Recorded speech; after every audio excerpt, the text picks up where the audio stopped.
Hare Krishna, my name is Suresvara Das, and I joined Srila Prabhupada's movement in July 1970. And let's see how I came. Well, I was a typical seeker of the day. Many of us were seeking the absolute truth in the 60s and 70s. And I had left the country as a member of the counterculture. Didn't want to go fight in the Vietnam War, so I left America and I found 10,000 war resistors just like me in Toronto, Canada, and it's in Toronto that I first went to the temple. Because I was hungry, and I heard they had free food. As soon as I walked in that temple, everything was familiar. The sights, the sounds, the smells, the picture of Sri Chaitanya Mahaprabhu, the picture of Prabhupada. And then when they led us in the chanting of Hare Krishna, wow, that was really familiar. It struck a primeval chord, like, I know this. I didn't know what was going on up at the front of the room where they were offering arti. I just saw, colored lights and flicking sticks and flames and water.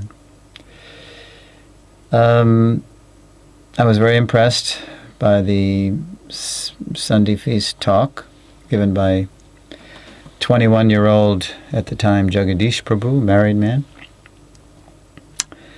And then I took the feast and I was reading Easy Journey to Other Planets as I was taking the feast. And I was getting higher and higher, both materially and spiritually, just reading that book and taking that prasadam. And then I bought the only Gita that was out then. It was the purple Macmillan Gita, heavily edited, actually butchered, wrong purports to verses, and half the purports left out, with a black Vishnu silhouette on the cover. But enough of Prabhupada's potency came through that I was totally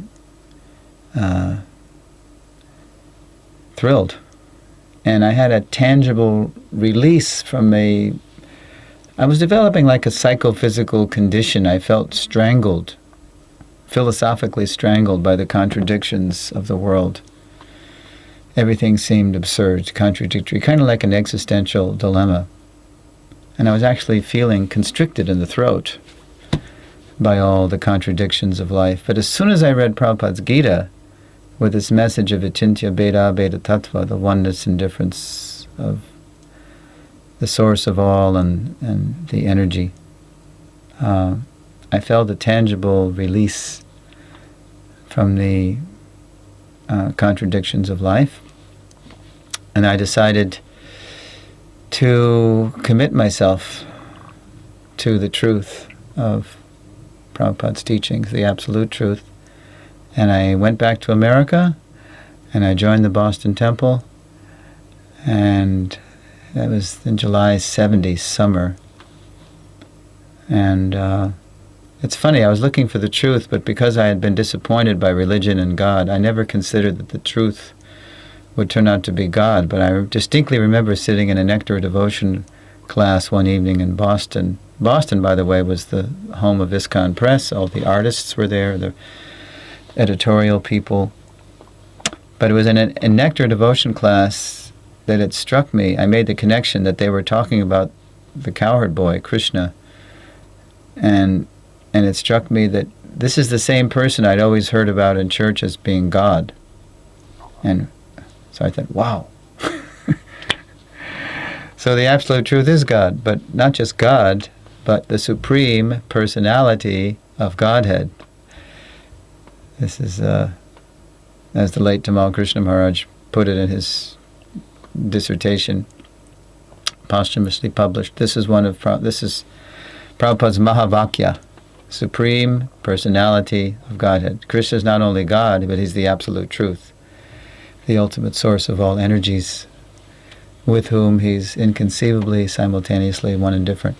So another NOD reference, reading the Nectar Devotion preface, I was struck how Prabhupada described me perfectly when he was saying in the NOD preface. So I'm appealing herewith to all the frustrated youth, I believe he said of America or the West, to take up bhakti rasa, to understand and be inspired by the mellow taste of serving Krishna, beyond the pendulum of bhoga tyaga, weekday, weekend, bhoga tyaga, bhoga tyaga. So the frustrated youth of America, that really fit me to a T, because I had dropped out of college, university, 3 times at the University of Connecticut. Kept dropping back in because of the Vietnam War, because if you were a student, you were protected. So yeah, I was looking for truth, but I wasn't finding it in university. I used to joke that school was getting in the way of my education. And finally, after I dropped out the 3rd time, I challenged myself, don't worry what happens to you, just find the truth. And within 6-7 months, Krishna had me in a temple. So I was, just like that, a frustrated youth of America. What does Krishna say? We come to him for 4 reasons. We're distressed, we're financially destitute, we're curious, we're a little wise. I guess I came for a blend of all those reasons. So by Prabhupada's grace, I came through his Bhagavad Gita, and over the years, 43 years now, my service has always been centered around his books. So in those days, it was basically reading them and studying them with devotees. And as you may know, out there in video land, in those days, our whole engagement was just Harinam Sankirtan. It was simple, it was sublime. It was just the formative days of the movement, so there was not really a whole lot else to do in the way of preaching. That we hardly had any books. They were just starting to come out. So I feel real protected, because over the years, my service is centered around Prabhupada's books, but studying them, writing articles based on them, helping to produce them. I got to make about half the indexes in the Bhagavatams out in North American BBT in Los Angeles in the late 70s. Now I teach from them. So Prabhupada attracted me through his vibration, and he continues to inspire me through his vibration. The word for vibration in Sanskrit is vani, and I'm using that definition of vani that Prabhupada himself gave in Montreal in 1968, when a freshly initiated young lady named Rukmini, my godsister, said that when Prabhupada wasn't there, she felt so far away from him. And Prabhupada, he said, "Oh, that is not right. There are 2 understandings, conceptions of the spiritual master. Physical and vibration." He didn't say Vani and Vapu. Physical, Vapu, vibration, Vani, or instructions, words. So I feel very fortunate to always have been in touch with Prabhupada by his vibration. I only saw him physically 7 times, which was a lot than many. Some people initiated by Srila Prabhupada never saw him, but they were always inspired by his Vani. He lives forever by his divine instructions, and the follower lives with him. That's true for all generations of Prabhupada's followers in ISKCON. Prabhupada only initiated less than 5,000 people, less than 4,800, 4,700 and something. But Prabhupada's for everyone.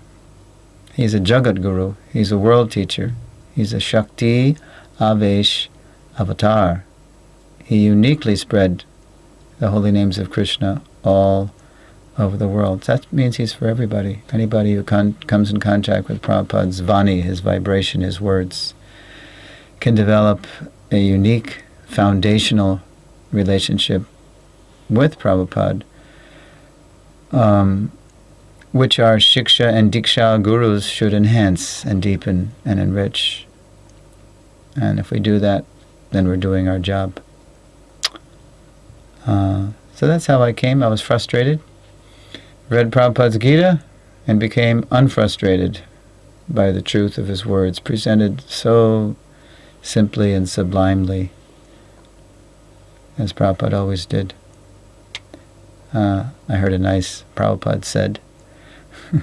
Prabhupada says they're okay if they're consistent with what you read and you hear him say personally. That the Prabhupada said was, if it can't be explained simply, it's bogus. That's the sign of a real master. He's able to take the most sophisticated, sublime, esoteric concepts and present it very simply. That means he understands them thoroughly, through and through. Well, that's how I came.